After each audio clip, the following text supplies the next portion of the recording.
Hi everyone, welcome back to Empowering the Artist Within. I'm your host, Liz Ross, and I'm here to inspire and uplift you through meaningful conversations and powerful affirmations. If you're new around here, you are so welcome. Thank you for tuning in. I just continue to be blown away by the amount of support and listeners that we have on listening to the podcast. It's just incredible, and I'm so grateful for each and every one of you. I love hearing from you. I love reading the reviews, and I love all the messages that you guys send me. So keep reaching out and keeping the conversation going, because it is just amazing. Today we're going to chat a bit about digital art. If you follow me, you know that I absolutely love using Procreate in my work, and I thought it would be fantastic to dive into digital art and Procreate and really talk about the tools that I use, how I use it, and why I love it so much. But before we get started, I was able to go on a really lovely Zoom call this week with Kaiser Hart. Lots of you will know Kaiser from the podcast. She's been on quite a few times and we work really closely together. And Kaiser's been running a special 7-day mark making challenge this week. And I've been a part of that and it's been absolutely fantastic. And it's still going on. I think the live elements finished, but I think the recordings are still available. So for another few days. So I'll pop the link in the descriptions, and you'll be able to have a look at that and sign up to it and just get the recordings for a few days if that's something that interests you. So it ended with a co-create call on Sunday, where we all got together. Lots of people from the challenge joined in, and Kaiser did a demo of her art journaling page. As if you don't know, she does art journaling and she teaches you how to use your art journal and how to create beautiful art journal pages. So you can go and check out her YouTube channel or her Instagram, which is at Kaiser Hart Art, and it's H-A-R-T, Heart. And she dives into all different techniques to help you with your art journaling. And we had a really beautiful call yesterday. Lots of things that were coming up for people were talking about things like perfectionism and the outcome and the process of creating, and getting stuck in our heads around whether we wanted our pieces to be how we wanted our art journal to look. So I started art journaling probably about 2 years ago now. Why is an art journal different to a sketchbook? Well, I think, I mean, it's all in the name at the end of the day, but for me, sketchbooks are feel a bit more precious. They feel like, I'm doing sketches. So, it might be still lifes, or I might be going outside and capturing some of the landscape or things that I see out there. Or if I'm at home, maybe I'm practicing drawing my dances. And it's more kind of about drawing. Even if I do try and kind of paint in my sketchbook, it feels like it has to be something cohesive. It feels like it has to have a composition and it has to balance, and it needs to be something that I create that has a desired outcome. Whereas with art journaling, well, I did feel like art journaling was like that as well at the beginning when I started it. But I felt like with art journaling, I could be a little bit more free to experiment, to paint, to collage, to do all those things that, of course, you can do in the sketchbook, but that's not something that I associate with a sketchbook. So it wouldn't be something that I would do because it feels more precious. With an art journal, you can grab an old book, grab a magazine. So it's not even a precious substrate and you can just start creating. So I I started art journaling. I found some people to follow, and I was creating. Really, at the beginning, I didn't really know what I was doing. I was just kind of experimenting. Nothing really felt very good, but it was just about kind of trying different things. When I did create beautiful pages. It was something that took a lot of work. It was something I had to plan, I had to think about, I had to choose the elements that I was going to put in to make this page kind of complete, and thinking about color palettes, all of those kind of things. And I worked for, a good number of hours on a page to bring it to completion. And I didn't use the same process that I use with my art, in that I had different art journal pages were going at the same time. I would just do one and concentrate on that.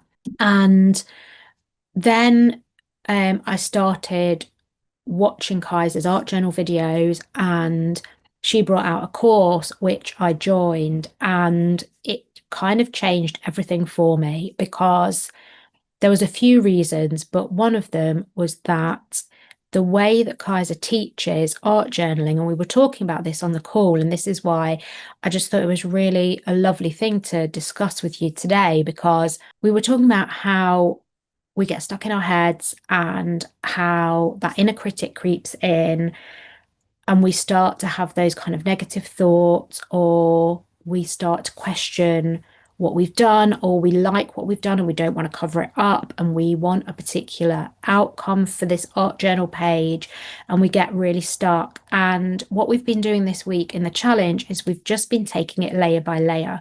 So there is no outcome, there's no concern over what the page is going to look like. We don't even really need to think, we don't really need to think at all. The only thing we need to do is to choose what mark or what technique we're going to use next. And that is really liberating, because it allows us to be completely free and expressive in our creation, because we're not actually thinking about what we're going to do next. We're not thinking about what this is going to become. We are completely in the moment, which is what is so important about art. And we are just creating that next step. So Kaiser breaks it down, and we might do some art, some writing, we might do some stenciling, we might do put some paint on with a roller, and then use water to remove some of it to see what kind of effect that has. And each one of these techniques layers on the next, which creates a really rich and beautiful history. And you start to build up these gorgeous layers. And I feel like when we were on the call, it became really apparent that this was a method that people hadn't come across, and it was something that was quite freeing for them. And the conversations that we were having, this kind of came out. And I just thought it was really important to kind of highlight and discuss, because I think so many of us get stuck in our own heads around creating something beautiful, when really the beauty is in that process, and what enables us to express ourselves so freely, which is something that so many artists are trying to teach and to talk about. We've had Louise on the podcast, and we were talking, and she's just released her Find Your Joy course.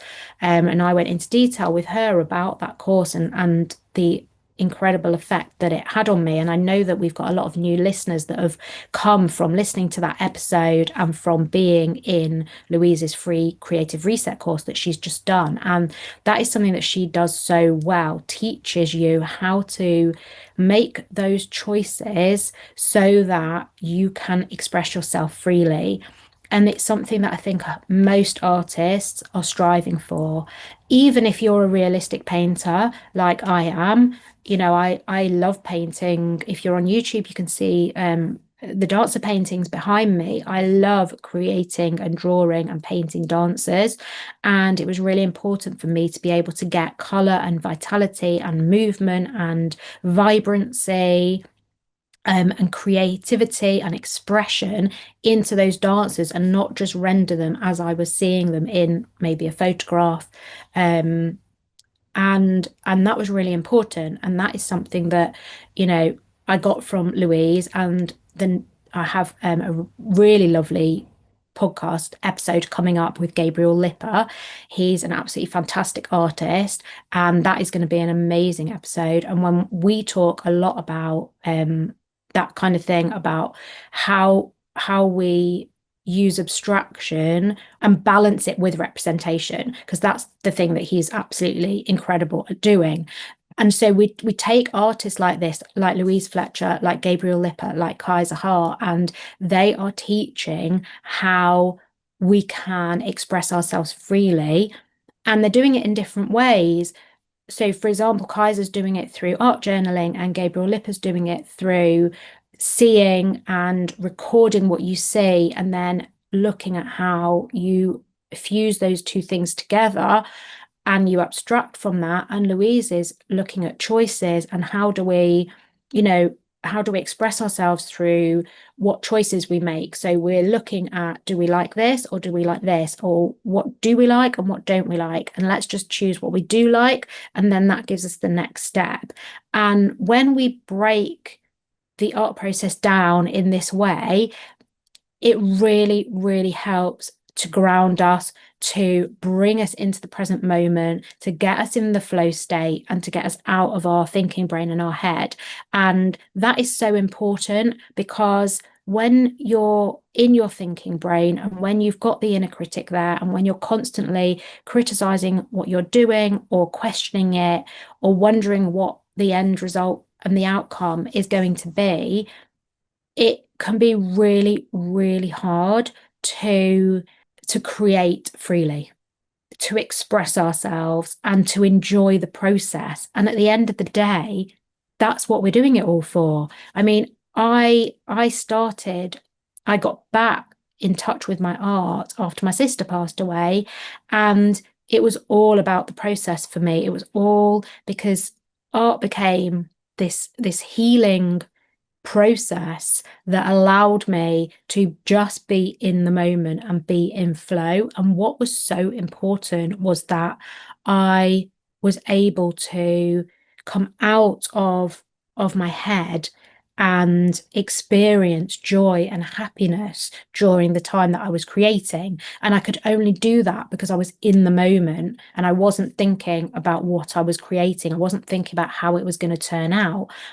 I was just so in flow and in tune with exactly what was going on for me at that time. So literally just putting paint to paper, pen to paper, whatever I was drawing or painting with at the time. And that is so important, that we remember why we're doing it. And we're doing it to be creative, to express ourselves, to heal ourselves, to learn about ourselves, and to move forward. And it just became so apparent on this call that that was something that was really important to people. And I really wanted to bring it to kind of everyone's attention and talk about it further, because it was something that a lot of people were feeling that they were enjoying about the art journaling process. And like I said before, what I struggled with when it came to art journaling was that I had to complete a beautiful page. And then that's less about creativity, and that's less about expressing myself, and that's less about being in the moment. And that's more about creating something for somebody else, really. Because at the end of the day, if I want something to look a certain way, that's for other people. It's not for me. If I'm expressing something raw and vulnerable and open, then that is the key. That is what's important. And then it doesn't really matter what it looks like, because it's come from inside me truly. It's not something that I'm trying and striving to create. So Kaiser's process is a really, really simple one. And I think that's what draws people to it, because you're able to block out everything else, all those voices, all those things that you're questioning and wondering about. And you can just really zone in and focus on that one technique that you're doing. And lots of people were talking about ruining something that they've got that they like. And I think again, that's something that's really, really hard for us when we are creating. I do it all the time, and I've got something, I know I'm not quite there yet with it, but I've got something that I like, and I don't want to ruin it. And then I do the next layer, and then I feel like I have ruined it. But now I'm starting to learn through doing this process that with art journaling, because it doesn't really matter, because it's not precious, actually I could just create the next layer, and then all that does is create history. And if I find some that I've done something that I like, I can always repeat that. I can find another way of doing it, so it will come back through. And inevitably I get to a place that I like more. And when I look back, I think I had to go through those stages, and those layers have just created a beautiful, rich history within the pages of my journal. And one of the things that we were talking about on the call, and Kaiser was saying that she's really passionate about, is that she'll often leave pages unfinished, and sometimes she'll never go back to them, and sometimes she'll return to them. And that's something that people were saying that they're also starting to embrace, and that it's really helping them, because it's helping them to not look outside of themselves for inspiration. Actually, they can come back to themselves, because they can look through previous pages and they can find something that's calling to them in that moment, and then they're away with that again, whereas they maybe got a little bit stuck with it before. And that is incredible, to think that actually your inspiration can come from you and your pages that you've already started and that you've already created. So we can use and learn so much, I think, from art journaling. And it's a place where we can express ourselves, where we can try different techniques, where we can practice this kind of forgiveness of ourselves, and allowing the imperfection, and allowing ourselves to create in this way where we're just allowing for what wants to play out, what wants to happen, what we want to create in the moment, and we can allow for that to unfold. And as it unfolds, we're learning more about ourselves. And that, I think, is the beauty of the art process.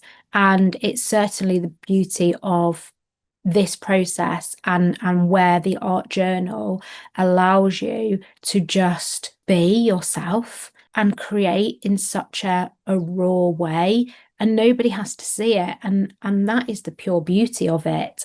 And allowing these layers to build up, it allows us to let go of the perfection. And I think that is something that so many of us are really, really striving for. I mean, I would certainly overthink, each mark I make, each decision I make, where I put the paint, how I put the paint on. And that's quite a huge pressure to be feeling whilst you're creating, and worrying if it's going to look a certain way. Is it going to be good enough? But good enough for who? Like I say, nobody has to see it. And once you start to let go of that, and just allow the pages to reveal themselves, it's so freeing, and you're allowing yourself to express yourself. And I think that, that pressure to finish a page, or to complete a finished page, it begins to dissipate. And that is so helpful. And don't get me wrong, like, that reappears all the time. And it's something that you continually have to work on. I still have that all the time, where I'll start a page and I'll want it to complete, and I'll want it to look a certain way. And I have to remember that, the process is slow, and I need to give it time. And sometimes that page needs space, just like our art, that we're maybe creating on canvas needs space. And sometimes it won't tell us what it needs for quite a while. I've had canvases that I've left for years, and then I've gone back to and I've completed them.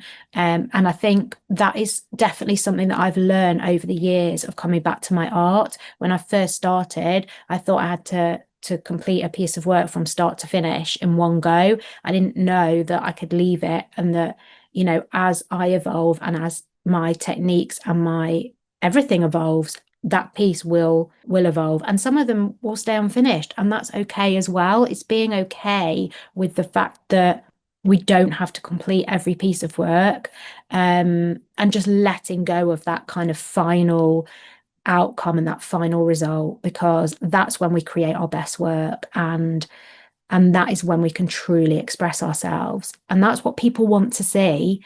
That's what people can connect with, because they can't connect with just a beautifully rendered piece. They can look at it and say it's beautiful and it's been beautifully created, but where's the connection? Where's that expression? Where's the vulnerability and the rawness and the softness, and all these things? Where are those expressions of ourself and our feelings?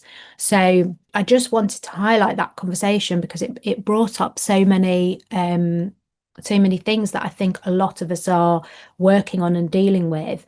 And art journaling is such a nice way of being able to work through those problems and kind of like problem solve and try different things and practice leaving pages unfinished and practice going back to pages that we've maybe left for a few weeks, months, and see where that takes us. And that learning evolves, and it's a fantastic way for us to process and to better ourselves and to learn more about ourselves and to grow. And definitely I'm finding that I'm learning a lot through doing the art journaling without that pressure. And it's something, it's a safe space. There's no pressure there, there's no rules, there's no outcome needed. And that's an incredible thing to be able to have in our art practice, something that's away from creating finished pieces, where we can just experiment freely, and try using all these different layers and marks and tools to see what is it that we love and what is it that we want to then take onto the canvas.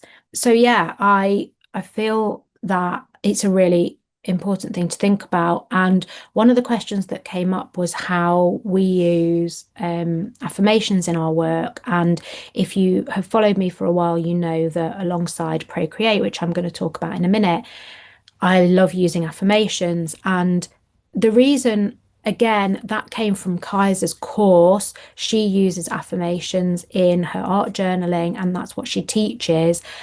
She provides an affirmation sheet with a theme, and she's also got a monthly membership where she has a theme that is a focus each month, and you get a new affirmation sheet. And when I was doing her course, where she uses an affirmation and she chooses it, and that becomes like the focus for her art journal page, and everything kind of that's the thought and the intention that she holds while she's creating her journal page. I took those affirmations and I just started writing them, and it felt really, really grounding and supportive to me to continue to use those affirmations and to just write them over and over again in my art journal and in my sketchbooks.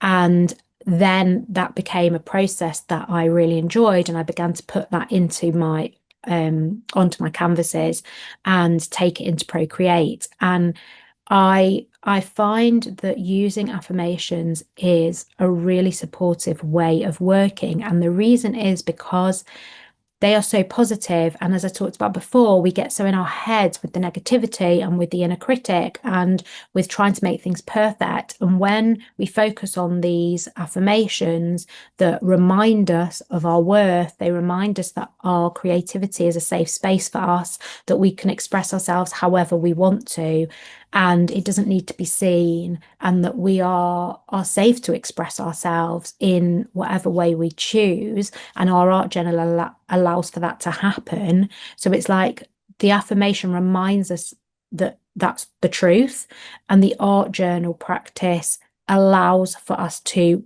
actually practice that in real life and not just say it. So I feel like the two things go so well hand in hand. And for me, listening to those affirmations on the podcast, writing them in my art journal and in my artwork, it's just such a supportive technique for me. It really, really does help give me the freedom that I need to, and the reminder that it's okay for me to be free, to be expressive, to be raw, and to allow whatever needs to come out, and it doesn't have to be beautiful. And that's really hard. I think that's a really hard thing for us to be able to kind of like be okay with, that our work might not actually look nice. And that's not to say every piece isn't going to look nice, but to be able to just get that out there, and not worry about it, because that's what creativity is about. That's what, we're all unique, we're all different. And when we create, it's so special because it's unique and it's come from inside us. And when we can support ourselves with these positive affirmations, it just helps us to not get rid of the inner critic, because that's always going to be there, but it just helps us to reframe some of those negative thoughts. And I find it really, really helpful. And that's why when I started with Kaiser's courses and using the affirmations, it just changed everything for me, because it just allowed me to feel and believe differently about myself.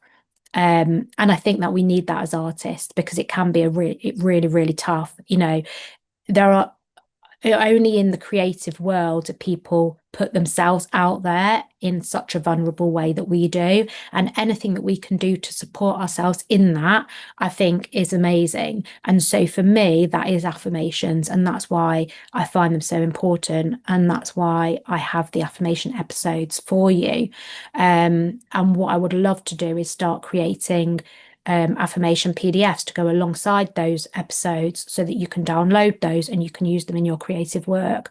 So that's something that I'm looking to kind of move to do.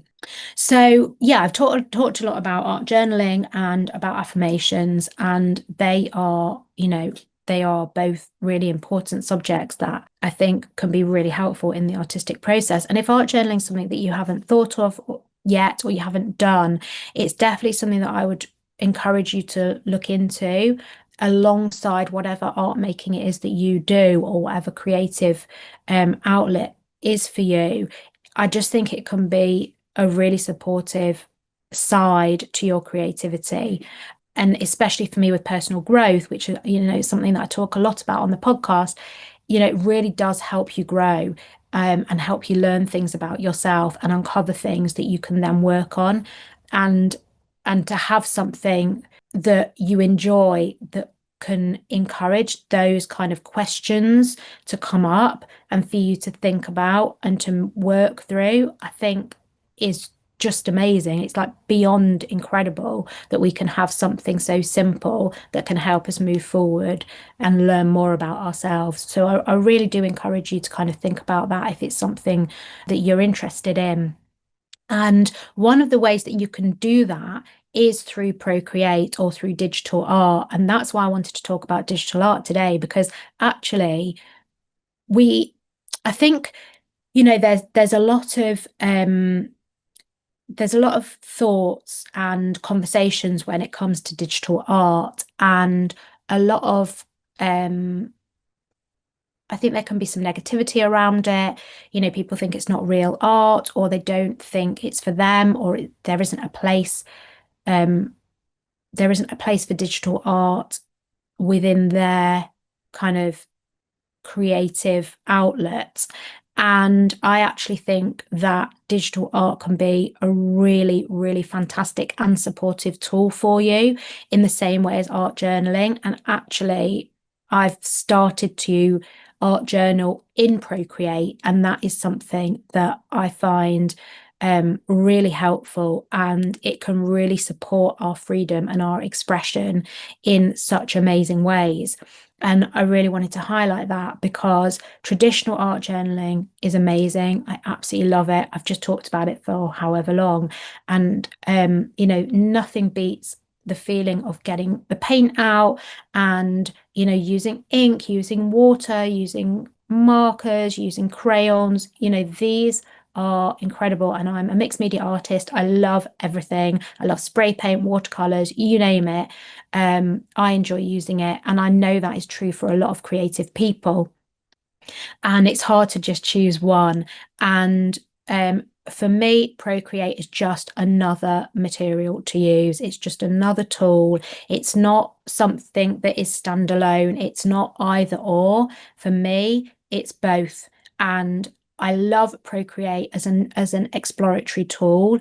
It's so easy to use, and one of the best things for me is that there's no mess. So because, we have a busy home life, I have, 3 children, and I'm always busy at home or with the kids or taking them to things after school. And there's a lot happening all the time. And I know for most of us, that is the case. And it is hard sometimes to get the time to be creative. And just to find that 5 minutes, that 10 minutes, that pocket of time where we can actually just slow down for a few minutes and create. And that is one of the things that I love so much about Procreate as a tool. And it doesn't have to be Procreate. There are loads of other digital programs that you can use. But for me, at the moment, Procreate's the one that I use and I really enjoy using. I love using the Apple Pencil. And if it is something you're interested in, then you need an iPad, the Procreate app, which I think is something like £12, or it was last time I looked, and an Apple Pencil. I guess really when you think about it, actually, the cost of these things compared to traditional materials, when you realize that you have it for so long and that's all you need, it's not very much at all. And it's definitely, if you do have an iPad, I would definitely recommend buying the Procreate app and having a play with it. One of the big things that I love about using digital to kind of explore, play, and experiment is that there are the layers and the undo button. So the layers, it took me a long time to get my head around layers. I just couldn't figure out what the purpose was and how they work. And layers are so powerful because what that means is that you can imagine your art journal and you've got your substrate. So when you open Procreate, your canvas is that art journal. And then you can put collage papers on top, you can put paint on top, you can put journaling on top in the exact same way as I was just talking about, taking a technique where you're writing, taking a technique where you're stitching, taking a technique where you're adding ink. And you can do all of those things in Procreate, and they are all just on a new layer. So you would start with your substrate, maybe you'd add some collage papers, that would be on a new layer. Then you'd put another layer on top and you'd add ink, and then you might add some writing. And you don't have to wait for it to dry. That's the best thing. And you can keep adding these layers. And actually, what that then means is it removes the fear of ruining something because everything is protected in that layer. So as long as you remember to put something in a separate layer, you can't erase it. You can't, if you put something on top that you don't like, you can actually turn that layer off.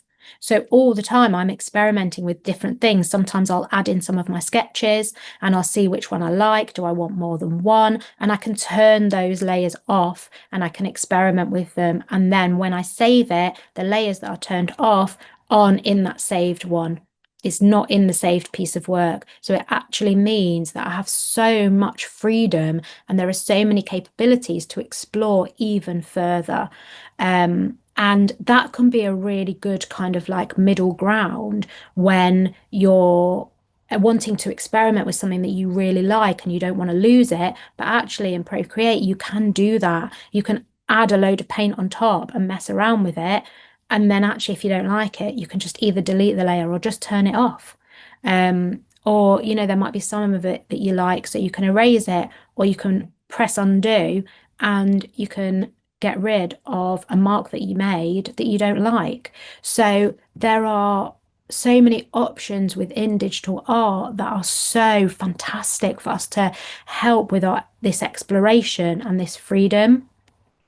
And of course, you've got the thing where, like I said, you don't have to wait for layers to dry, so you can just keep creating for the short period of time that you have. It's portable, you can take it out with you. I love the fact that, if the kids are doing some work and they want me there, but they don't actually need me, but I'm just there if they do, then I can be working on something creatively whilst they're working on their schoolwork, and I'm still there, but I'm not upstairs in my studio getting the paints out, making a mess. That I just don't have time for that sometimes, maybe I have only got 5-10 minutes between dinner or going out somewhere else to take them somewhere. So it's so helpful to have that portability and that flexibility of being able to create on something that doesn't require you to get the paints out, to wash your brushes afterwards, something I am terrible at doing. Um, and you can just create wherever you are, and that is really, really wonderful. And if you haven't looked at Procreate, or it's not something that you've thought about, and now you're thinking, oh, actually, I am quite interested in seeing how I might be able to include this in my um, toolbox, then I'd love for you to kind of like follow me and follow my journey with Procreate, because I do have a Facebook group that I've just set up. It's I have to find the name of it and then come back and tell you what that is called. But oh, I've got it here. It's Learn Procreate Digital Art Community for Creative Growth with Liz Ross. So that's Learn Procreate Digital Art Community for Creative Growth with Liz Ross. And it is about creative growth. And that's why I've put that in the title of the group, because it's not about learning how to use Procreate to create digital, like incredible digital art and render beautiful illustrations or render beautiful drawings or cartoons or a digital art piece, and whatever that may look like. It might turn into that, as it has for me, but actually it's just another tool in our toolbox to express ourselves in a way that feels really freeing, and in a place that doesn't feel so maybe so precious, where we don't feel like it has to be perfect, because actually, one, nobody has to see it. Two, we can undo it if we make a mistake. Three, we can erase it if we don't like it. Four, we can turn a layer off. There are so many things within that we can experiment with that help us to feel um freer, so that we're not battling with that perfectionism. We're not battling with that kind of like, I have to finish this. There has to be an outcome. It has to look a certain way. I want to love it. And I think Procreate is a great tool for that. And I I use that as an art journal page. And that's something that I will be teaching about.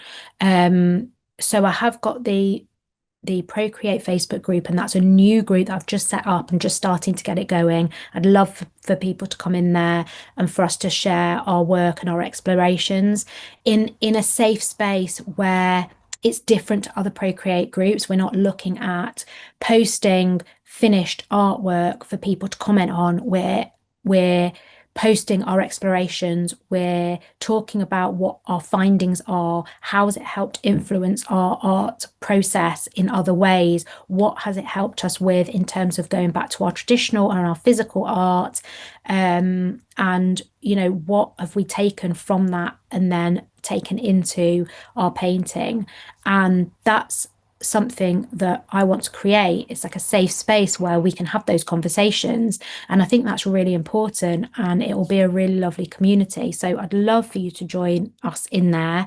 I also have a 1 hour free masterclass, which the link is below in the descriptions. You can go and sign up for that. It's completely free. It's an hour live class that I taught. And again, the work that's come out of there and continues to come from that, it has just been incredible. And what I teach in there is how to take art that you've already created. So maybe it's jelly prints, maybe it's an art journal page, maybe it's actually a canvas, Or I often use, if you've done Louise's Creative Reset course or previous Find Your Joy courses, she does a taped off exercise, and I often use those small pieces as starting points for my work in Procreate because they're often really free and expressive and colourful, and there's a lot of movement in them, and there's a lot of interesting textures in them, and that is a really good first layer for Procreate. So I show you how to take your work that you've already got, photographs as well. How many of us take photos of textures that we see that we love and then we don't really know what to do with them? I show you how to take those, put them into Procreate, and then we start to work on top of them.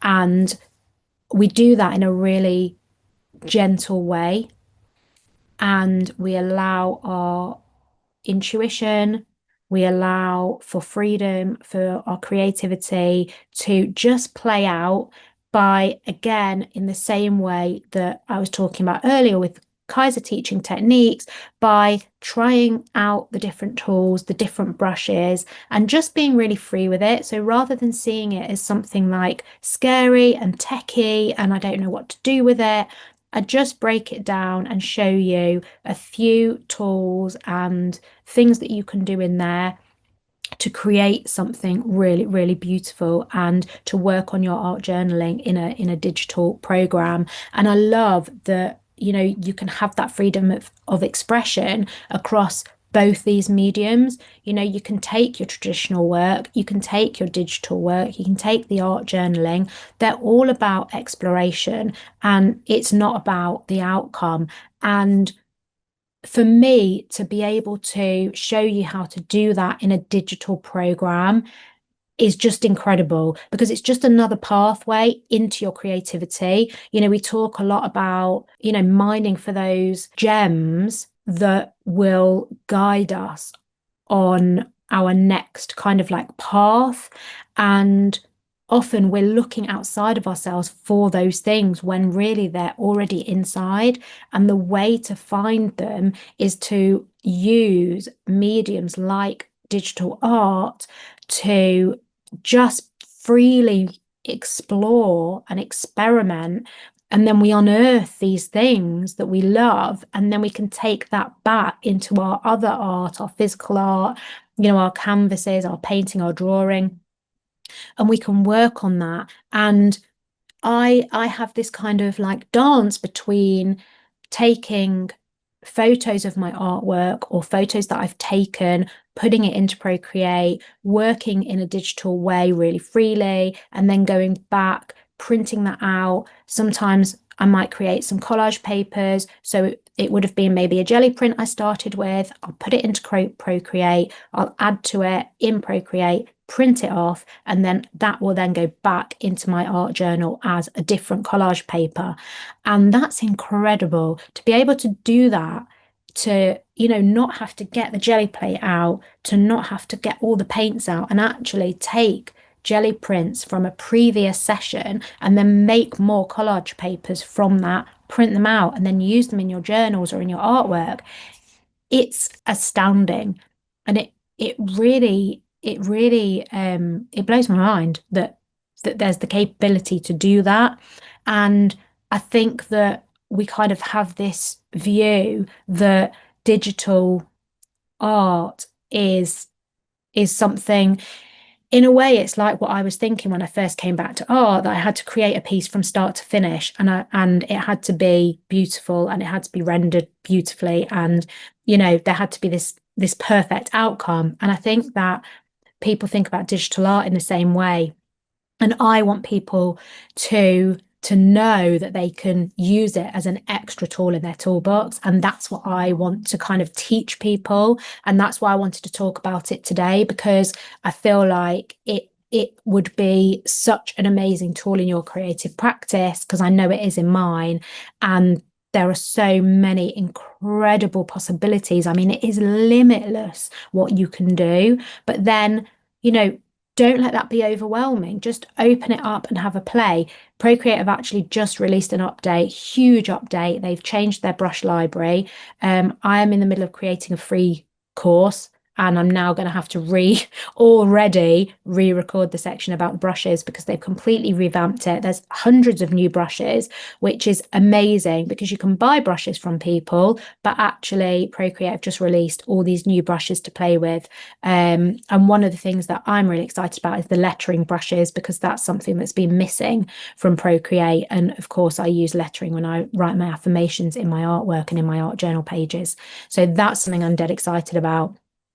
So yeah, so if it, I would absolutely love to know if you use Procreate or another digital tool in your creative practice and how you use it and how you feel about mixing digital and traditional elements like I'm doing. It's something that I'm really passionate about, and I'm excited to teach everyone how to do that.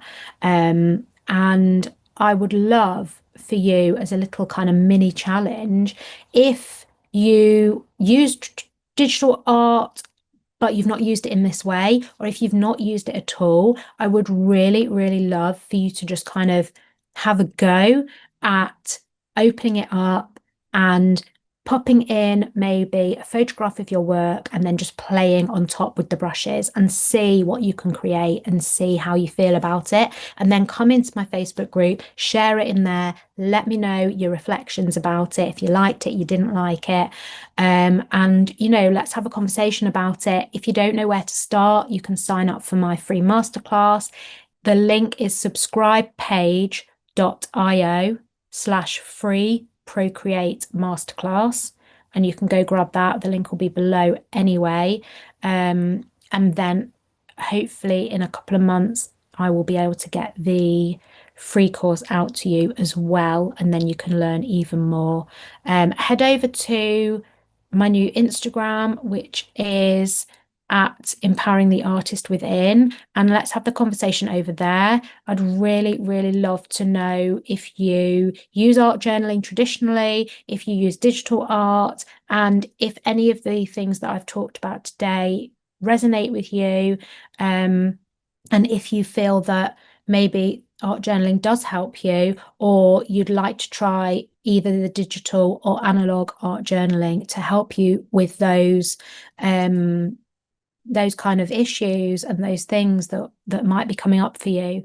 So yeah, I really hope that this episode has been a bit of a one that's made you think about letting go of perfection, if that is something that you struggle with, letting go of the outcome and kind of shifting from overthinking to using and finding a tool that can help you to be really playful and free.